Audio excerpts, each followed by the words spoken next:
E aí, pessoal, tudo bem? Então, como prometido, né, estamos dando continuidade aos nossos vídeos, tá certo?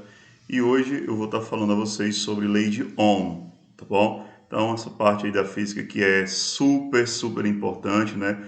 E que sempre está caindo em quase todas as questões, quase todos os anos, né, do Enem. Na verdade, em todos os anos que tem aplicação caiu esse assunto, tá bom? Então, fiquem ligados, vamos acompanhar e mais uma vez, né, peço que, por favor, se gostarem da aula, curtam, compartilhem também, tá certo? E se inscrevam no canal, isso ajuda bastante a gente continuar divulgando, tá bom? Então vamos lá. A lei de Ohm, pessoal, ela vai ser uma relação de três coisas, tá certo? Três grandezas físicas que a gente vai estar sempre se relacionando. Quais são essas grandezas? Resistência elétrica, corrente elétrica e tensão, tá bom? Mas qual é a função de cada uma dessas grandezas, certo? Então a gente vai aprender aqui com essa imagem, né, ilustrativa, qual é a função de cada uma dessas grandezas, tá bom? Então, gente, olha só. A resistência elétrica, corrente e tensão.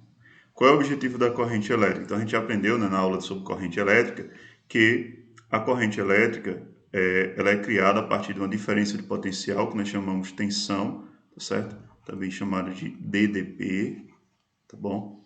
E através dessa tensão a corrente vai sair, tá bom? Do terminal negativo para o terminal positivo, considerando o sentido real da corrente elétrica, ou o contrário, considerando o sentido convencional, tá certo? Então, o objetivo da corrente elétrica, o seu papel é fluir, tá certo? É carregar elétrons de um terminal para outro, né? De um potencial para outro. O objetivo, o papel da resistência elétrica, tá bom? É impedir que esse movimento aconteça, né? É dificultar, tá certo? Então, a resistência vai dificultar que as cargas elétricas se movimentem no interior do condutor. Tá bom? Então, esse é o objetivo da resistência. A tensão, certo? Ela tem um papel exatamente de impulsionar, né? Empurrar para que a corrente consiga cumprir o seu papel, consiga sair de um terminal para outro, tá bom? Então, esse é o papel, né? Essa é a função de cada uma dessas grandezas. Corrente elétrica, fluir, né? Correr, tá certo? Dentro do condutor. Resistência elétrica, dificultar essa passagem, essa carreira aí da corrente elétrica. E a tensão, né, também chamada de DDP, é impulsionar, forçar para que a corrente consiga vencer a resistência e atingir seu objetivo, tá bom? Chegar ao outro terminal. Então, isso é as grandezas que se estão envoltas no que nós chamamos de lei de Ohm, tá certo? Na primeira lei de Ohm, na verdade, tá certo? Hoje a gente vai ver, estudar as duas leis de Ohm. Então, essa daqui, vocês estão vendo aqui designado, é o que nós chamamos de primeira lei de Ohm, tá bom? Vamos continuar aqui.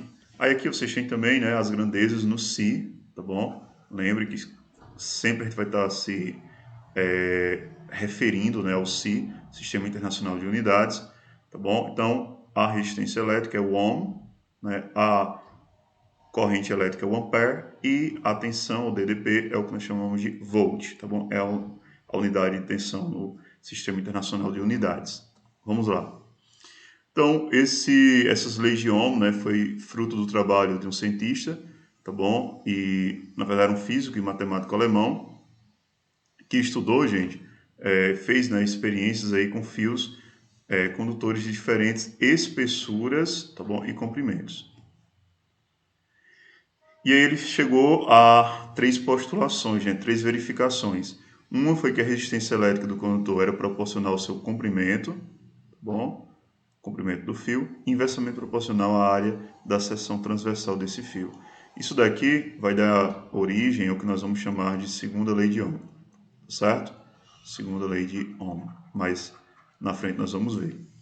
E a outra coisa que ele chegou foi o seguinte, ó, existem resistores nos quais a variação da corrente elétrica é proporcional à variação da diferença de potencial, tá bom? Isso daqui é a descrição, tá bom, da primeira lei de Ohm. Deixa eu corrigir aqui, tá certo? Primeira lei de Ohm, ok?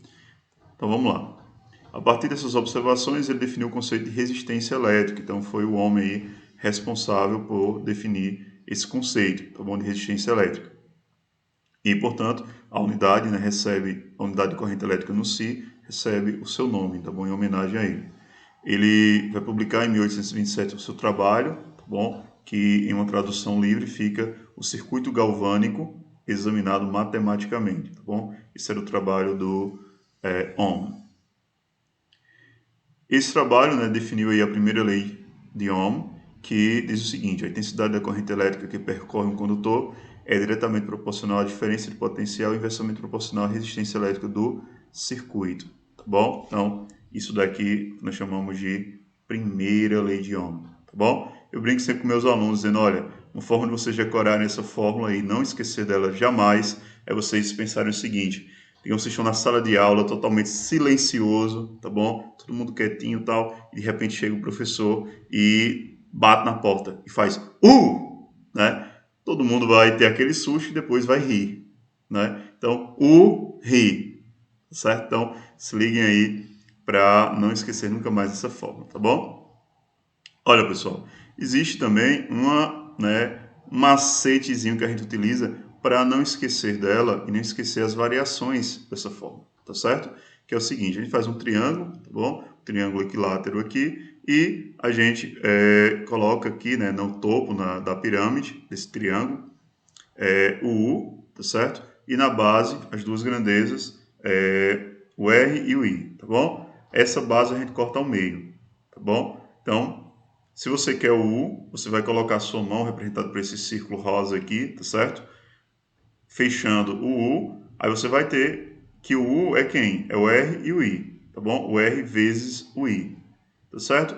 Se você quiser o R, você coloca a sua mão em cima, fecha o R, tá bom? Aí você vai ter que o R, na verdade, é o U dividido por I, tá certo? Se você quiser o I, tá bom? Você fecha ele e vai perceber que I é igual a U sobre R, tá bom? Então, é um macetezinho aí para não esquecer e não se atrapalhar na hora, tá bom? Acontece. Tem gente que muito facilmente consegue fazer, tá bom?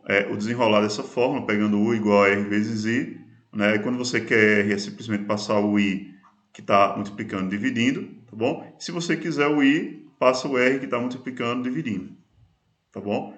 Tranquilo, você pode, né, quem tem engajamento, já está dominando aí, pode fazer dessa forma, mas quem não, utilizem aí esse macetezinho que vai ajudar bastante vocês, tá bom? Então, gente, algo bem interessante, né, que a gente vai observar é o seguinte: existem resistores, né, ômicos e não ômicos, tá bom? A maioria dos resistores eles são não ômicos, certo? Então, quando é que um resistor ômico começa a se comportar como não ômico, né? Ou o contrário, quando é que resistores se comportam de forma ômica, né, como resistores ômicos? Quando eles estão a baixas temperaturas, tá bom? Ou seja, quando a situação ali está controlada, tá bom? Então, gente, olha só. Esse é o gráfico, né, tensão por corrente elétrica, e aqui, tá certo? Essa reta aqui representa a resistência. Então, essa reta aqui vai representar a resistência, tá bom? Que nada mais é do que a tangente desse gráfico.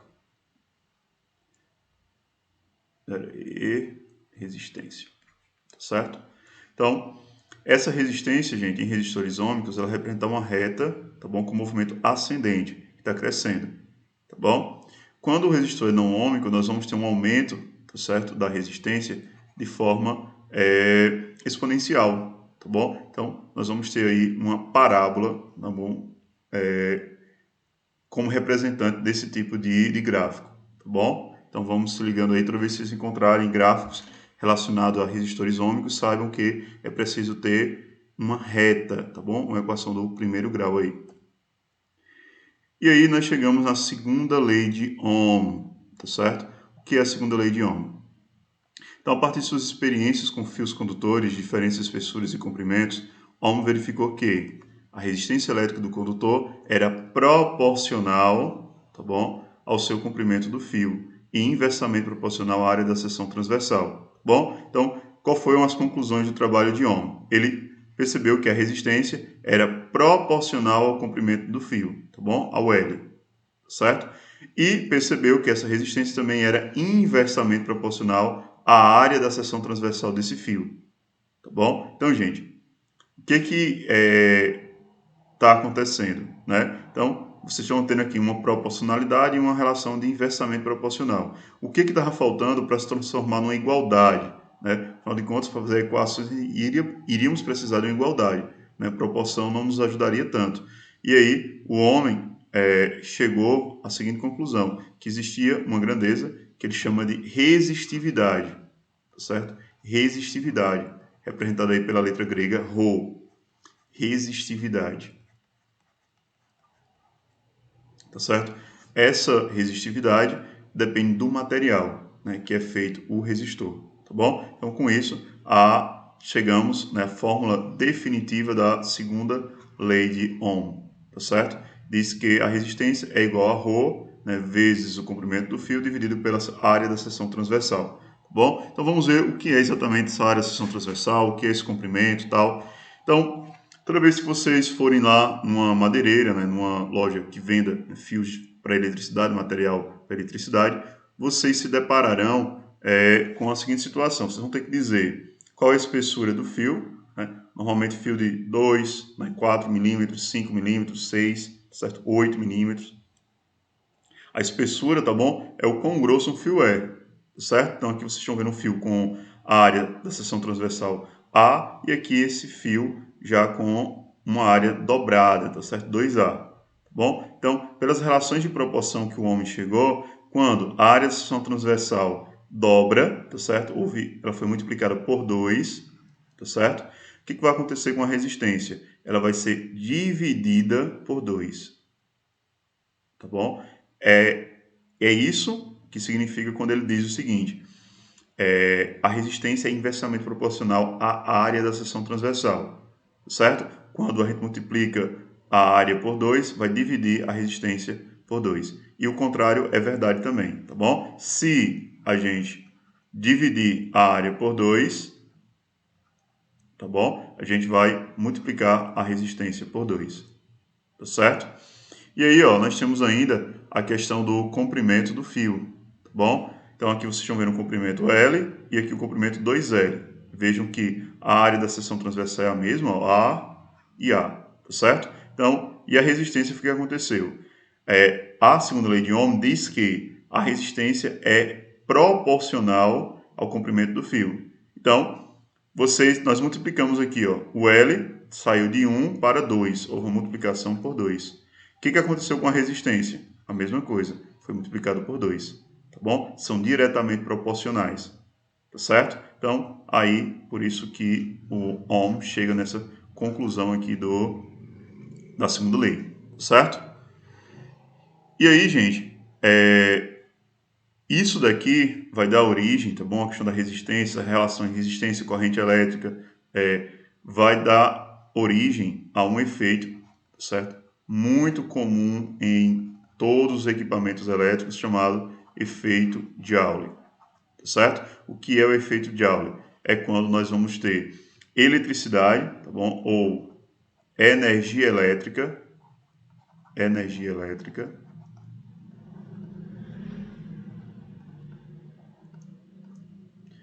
sendo transformada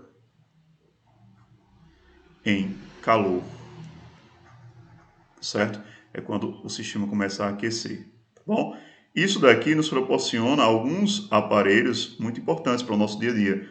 Ferro, certo? De passar roupa, chapinha de cabelo e tantos outros, tá bom? Então é muito importante ser feito, mas também é um efeito que traz perigos, né? Pode provocar incêndio e tal, quando a escolha do material não é condizente com a resistência que esse material apresenta. Por isso que é importante essa relação, tomar cuidado com isso, tá bom? E aí, gente, essas duas fórmulas aqui representam como, né, se relaciona a resistividade e a resistência com relação à temperatura, tá certo? Então, vocês estão vendo aqui, ó, que o ρ, tá certo? É igual ao ρ inicial, tá certo? Mais ρ vezes alfa, coeficiente de dilatação linear, vezes a variação de temperatura, tá certo? E do mesmo jeito a resistência, tá bom? Segue a mesma linha do ρ e vai ser resistência vai ser igual à resistência inicial, tá certo? Mais a resistência inicial vezes o alfa vezes delta T, tá bom? Então, com isso daqui a gente vai estar medindo qual vai ser o efeito, tá bom? Qual vai ser como eu posso dizer assim, o acréscimo, tá certo? Ou a diminuição que a variação de temperatura provoca na resistividade e, portanto, também na resistência elétrica, tá bom? Então, fiquem ligados. Ó, pessoal, aí, ó, nós temos o seguinte, né? O aumento da resistividade e da resistência elétrica dos metais com a temperatura deve-se ao aumento, isso aqui, ou explica-se, né, um dos dois, pelo aumento da agitação térmica dos átomos que constituem o metal, tá bom? Algumas exceções é o grafite, onde o efeito é compensado e superado pelo aumento da quantidade de elétrons livres, e algumas ligas metálicas, onde esses dois efeitos praticamente se equilibram, tá bom? Existem algumas exceções a essa segunda lei de Ohm, mas são poucas, certo? Aqui vocês têm uma tabela onde nós vamos ter, né, o produto ρ vezes a área a uma temperatura de 20 graus Celsius, tá bom? Então aqui vocês têm prata, cobre, alumínio, ferro e alguns outros elementos, tá certo? E aqui, claro, vocês têm o alfa, que é o coeficiente de dilatação linear, tá bom? Dado em graus Celsius a menos 1. Aquele mesmo que vocês usam lá quando a gente está estudando dilatação térmica, tá bom? Normalmente visto no segundo ano do ensino médio. E aí, pessoal, agora é hora de a gente resolver questões, tá bom? Então, vou logo adiantando aqui, ó, para vocês darem uma olhada, tá bom? Vai resolver questões do Enem envolvendo esse tema, mas vai ser para uma próxima aula, tá bom? Então, logo vou estar gravando essa aula e colocando no meu canal para vocês poderem exercitar aí, tá certo? Então, me aguarde, espero que tenham gostado da aula e, mais uma vez, peço, por favor, deixem aí seu like, comentário, tá bom? Qualquer dúvida, eu estou à disposição, tá certo? Valeu, tchau, tchau, fiquem com Deus.